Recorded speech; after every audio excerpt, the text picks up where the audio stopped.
நிகழும் ஸ்ரீ மங்களகரமான குரோதி ஆண்டு ஏப்ரல் மாதம் 14ஆம் தேதி ஞாயிற்றுக்கிழமை அன்று சஷ்டி திதியில் திருவாதிரை நட்சத்திரத்தில் அதிகண்டம் நாமயோகத்தில் தைதுளம் கரணத்தினில் மிதுன ராசியில் சித்தயோகம் கூடிய நன்னாளில் இந்த மகத்தான சித்திரை தமிழ் வருட புத்தாண்டு பிறக்கிறது. சித்திரை மாத கிரக நிலைகளை பார்க்கும்போது மேச ராசியில் குருவுடன் சூரிய பகவான் உள்ளார். கன்னி ராசியில் கேது பகவானும், மீன ராசியில் புதன், சுக்கிரன், ராகு பகவான் உள்ளனர். கும்பராசியில் சனி பகவானும் செவ்வாய் பகவானும் உள்ளனர். இந்த ஆண்டு சித்திரை மாதத்திலேயே குரு பகவான் 12 ஆண்டுகளுக்கு பிறகு ரிஷபராசிக்கு இடப்பெயர்ச்சி ஆகிறார். 30 ஆண்டுகளுக்கு பிறகு சனி பகவான் மீனராசி சென்று ராகுவுடன் இணைய போகிறார். பிறக்க போகும் குரோதி தமிழ் புத்தாண்டில் 2 கிரக உச்சத்தையும் ஒரு நீசபங்க ராஜயோக கிரகத்தையும் தன்னுடைய கோச்சாரமாக கொண்டுள்ளது. சூரியன் குரு இணைவு மிகுந்த நன்மை தரும். ஆனால் ராகு, உச்ச சுக்கிரன், புதன் சேர்க்கை கொஞ்சம் திகிலாக உள்ளது. அதேபோல் சனி செவ்வாய் சேர்க்கையும் நன்மை தருவதாக இல்லை. எனவே இந்த வருடம் நன்மை எவ்வளவு அதிகம் உள்ளதோ அதே அளவு கெடுதலும் உள்ளது. எனவே அவரவர் குடும்ப பெண்களையும், இளைஞர்களையும், குழந்தைகளையும் நீங்கள்தான் பத்திரமாக பார்த்துக் கொள்ள வேண்டும். இதில் ஒன்றை சொல்லியே ஆக வேண்டும். நினைப்பதை நல்ல செயலாக நினையுங்கள். ஏனெனில் கொஞ்சம் கோக்குமாக்கு யோசனை எட்டி பார்க்கும். வேறென்ன, ஒரு துணையை செட்டப் பண்ணலாமா என்று ரொம்ப நாளாக மனதில் ஓடிக்கொண்டே இருக்கும். இந்த மாதிரி விளங்காத யோசனைகள் எல்லாம் வேண்டாம். செல்வம் செல்வாக்கு பெருக, நல்ல நட்பு கிடைக்க, முயற்சிகளில் முன்னேற்றம், வாழ்வின் அபிவிருத்தி என இவை சார்ந்து சிந்தனை செய்யுங்கள். இந்த வருடம் அத்தனையும் நடக்கும். நல்லன எல்லாம் கைகூடி வரும். சிம்ம ராசி அன்பர்களே, சித்திரை மாதம் முதல் தொழில் குருவாக 10ஆம் வீட்டில் வந்து அமரப்போகிறார் குரு பகவான். தொழில் ஸ்தான குருவின் பார்வை உங்கள் ராசிக்கு 2, 4, 6ஆம் வீடுகளின் மீது விழப்போகிறது. சனி பகவானும் கண்டச்சனியாக அமர்ந்து உங்கள் ராசியை பார்வையிடுகிறார். 10இல் குரு வந்தால் பதவியில் மாற்றம் வரும். தொழில் வியாபாரத்தில் மாற்றம் உண்டாகும். பதவியில் புரமோஷன் கிடைக்கும். சொத்து, வண்டி, வாகனம் வாங்கலாம். உத்தியோக உயர்வை தரும். குருவின் பார்வை உங்கள் ராசிக்கு 2, 4, 6ஆம் வீடுகளின் மீது விழுகிறது. உங்கள் குடும்பம் குதூகலமாகும். பிரச்சனைகள் நிவர்த்தியாகும். பணப்பிரச்சனை நீங்கும். புதிய பதவிகள் தேடி வரும். படித்து முடித்துவிட்டு வேலைக்காக காத்திருப்பவர்களுக்கு நல்ல வேலை கிடைக்கும். புதிய பொறுப்புகள் வரும். இடமாற்றங்கள் ஏற்படும். வெளிநாடுகளில் வேலை செய்பவர்கள் கவனமாக செயல்படவும். மேல் அதிகாரிகளின் உத்தரவுக்கு கட்டுப்படுங்கள். வீண் தர்க்கம் வேண்டாம்.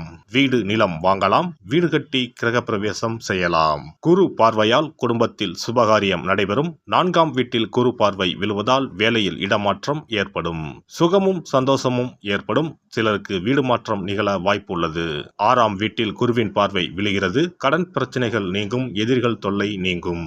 கண்டச்சனியாக உங்கள் ராசிக்கு நேர் எதிரே சனி பகவான் ஆண்டு முழுவதும் அமர்ந்திருப்பதால் வேலையில் பொறுப்பும், பணியிடங்களில் பேசும்போது கவனம் தேவை. இருப்பதை விட்டுவிட்டு பறப்பதற்கு ஆசைப்படக்கூடாது. சுபகாரியங்கள் நடக்க சற்று போராட வேண்டியிருக்கும். உடல் ஆரோக்கியத்தில் அதிக கவனம் தேவை. சனி தரும் சசயோகத்தால் செல்வம் வீடு தேடி வரும். உங்கள் செலவுகளை குறைத்து சேமிக்க தொடங்குங்கள். சகோதரர்களிடம் அதிக உரிமை எடுத்துக்கொள்ள வேண்டாம். பிள்ளைகளின் எதிர்காலத்திற்காக கொஞ்சம் சேமிக்க தொடங்குவீர்கள். சிலருக்கு காதல் மலரும். திருமணம் நடைபெறும். நீண்ட நாட்களாக பிரிந்திருந்த தம்பதிகள் குரோதி ஆண்டில் ஒன்று சேருவார்கள். குரோதி ஆண்டு முழுவதும் ராகு பகவான் உங்கள் ராசிக்கு அஷ்டமஸ்தானத்தில் பயணம் செய்வார். தனவாக்கு ஸ்தானத்தில் பயணம் செய்வதால் தடைகளை தாண்டி வெற்றி பெறப் போகிறீர்கள். மனக்கவலைகள் நீங்கும். போட்டிகளை சமாளித்து வெற்றி பெறுவீர்கள். இந்த ஆண்டு முழுவதும் பண விஷயத்தில் வாக்கு கொடுப்பதை தவிர்த்து விடுங்கள். எந்த இக்கட்டான சூழ்நிலையும் மன உறுதியுடன் சமாளித்து வெற்றி காண்பீர்கள். மே மாதத்திற்கு பிறகு வெற்றிகள் உங்களுக்கு தேடி வரப்போகிறது. குரோதி ஆண்டில் கிரகங்களின் பயணம் சாதகமாக இருப்பதால் மகிழ்ச்சியில் திளைக்கப் போகிறீர்கள். சூரியனார் கோவில் சென்று தரிசனம் செய்து வணங்கவும். சூரியன் எதிரில் குரு இருப்பார். அவரையும் சேர்த்து வணங்கிக் கொள்ளவும். சனி செவ்வாய் சேர்க்கைக்கு ஞாயிற்றுக்கிழமையில் பன்னீர் பூமாலை மற்றும் அகல் விளக்கில் புங்கம் எண்ணெயில் 19 மிளகை மூட்டை கட்டி சிகப்பு நிற திரிகொண்டு தீபம் ஏற்றவும். சிறப்பு பரிகாரம். செவ்வாய் தோஷம் நீங்க செய்ய வேண்டிய பரிகாரங்கள் என்னென்ன, வழிபட வேண்டிய தெய்வம் யார் என்பதனை பற்றி காண்போம். நவ கிரகங்களில் சூரியனுக்கு அடுத்தபடியாக செயல் ஆற்றல் உள்ள கிரகம் செவ்வாய்.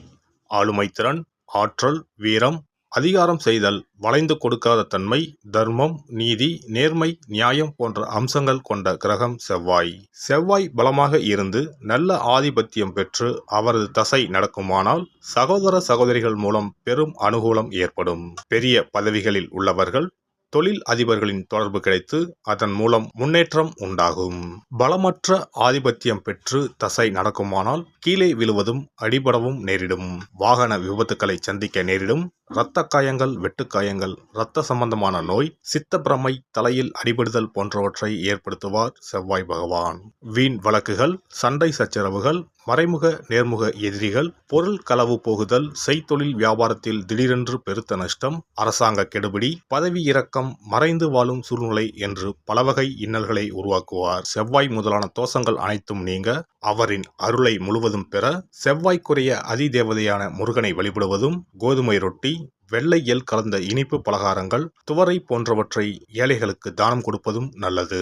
செவ்வாய் கிழமைகளில் விரதம் இருந்து செவ்வாய் பகவானுக்கு விளக்கேற்றுவது, சஷ்டி விரதம், கிருத்திகை விரதம் மேற்கொள்வது, தினமும் கந்த சஷ்டி கவசம் படிப்பது நல்லது.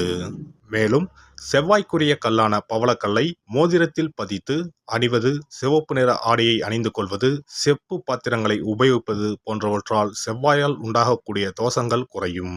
செவ்வாய் பகவானுக்கு செய்யும் பரிகாரங்கள் அனைத்தும் முருகனுக்கு உகந்தது என்பதால் முருகனின் திருவருளும் கிட்டும். திருமண வாழ்க்கையில் செவ்வாய் பகவானுக்கு முக்கிய பங்கு உண்டு. திருமணத்துக்கு வரன் பார்க்கும்போது பிள்ளைக்கோ அல்லது பெண்ணுக்கோ செவ்வாய் தோஷம் இருக்கிறதா என்றுதான் முதலில் கேட்பார்கள்.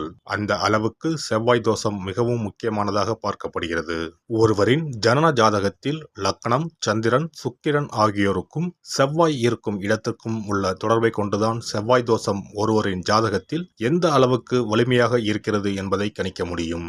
செவ்வாய் தோஷம் இருக்கிறது என்றால் நம்பிக்கையோடு மிக எளிய பரிகாரங்களை செய்வதன் மூலம் தோஷ நிவர்த்தி பெறலாம். செவ்வாய் தோஷம் என்பது திருமண தடையை ஏற்படுத்துவது மட்டுமல்லாமல் மேலும் பல இடையூறுகளையும் ஏற்படுத்தும். எனவே செவ்வாய் பகவானை செவ்வாய் தோறும் செவ்வாய் ஹோரையில் வழிபடுவதும், செவ்வாய்க்குரிய கடவுளான முருகப்பெருமானை 9 நெய் தீபம் ஏற்றி வழிபடுவதும் செவ்வாய் தோஷத்தினால் ஏற்படக்கூடிய அசுப பலன்களின் தாக்கத்தை பெரிதும் குறைக்கும் என்பது ஐதீகம். செவ்வாய் தோஷம் ஒருவருக்கு இருந்து ஒருவருக்கு இல்லை என்றால் திருமணம் செய்யக்கூடாது என்பது சாஸ்திரம். இருவருக்கும் இந்த தோஷம் இருந்தால் திருமணம் செய்து வைக்கலாம் என்று சிலர் சொல்வார்கள். ஆனால் பொதுவாக தோஷம் ஒருவருக்கு இருந்தாலும் சரி அல்லது இருவருக்குமே இருந்தாலும் சரி, தக்க ஜோதிடர்களை ஆலோசித்து முறைப்படி பரிகாரங்கள் செய்வதுதான் சரி. செவ்வாய் தோஷத்தால் திருமண தடை உள்ளவர்கள் வைத்தீஸ்வரன் கோவிலுக்கு வந்து அரச மரத்தடி விநாயகர் ஆதி வைத்தியநாதரை வழிபட்டு ஆலமரத்தை சுற்றி வர வேண்டும். வைத்தியநாத சுவாமி, தையல்நாயகி அம்மன், செவ்வாய்க்கு அதிதேவதையான முருகப்பெருமானை வழிபட வேண்டும். சன்னதியில் உள்ள செவ்வாய் பகவானுக்கு சிகப்பு வஸ்திரம் சாத்தி அபிஷேகம் செய்து பரிகாரம் செய்ய தடைகள் நீங்கும். இந்த வீடியோ பதிவு உங்களுக்கு பிடித்திருந்தால் லைக் பண்ணுங்க, கமெண்ட் பண்ணுங்க, ஷேர் பண்ணுங்க, மறக்காம சப்ஸ்கிரைப் பண்ணுங்க, பக்கத்துல இருக்கிற பெல் பட்டனை கிளிக் பண்ணுங்க. நன்றி, வணக்கம். ஓம் நமச்சிவாய. சிவாய நம.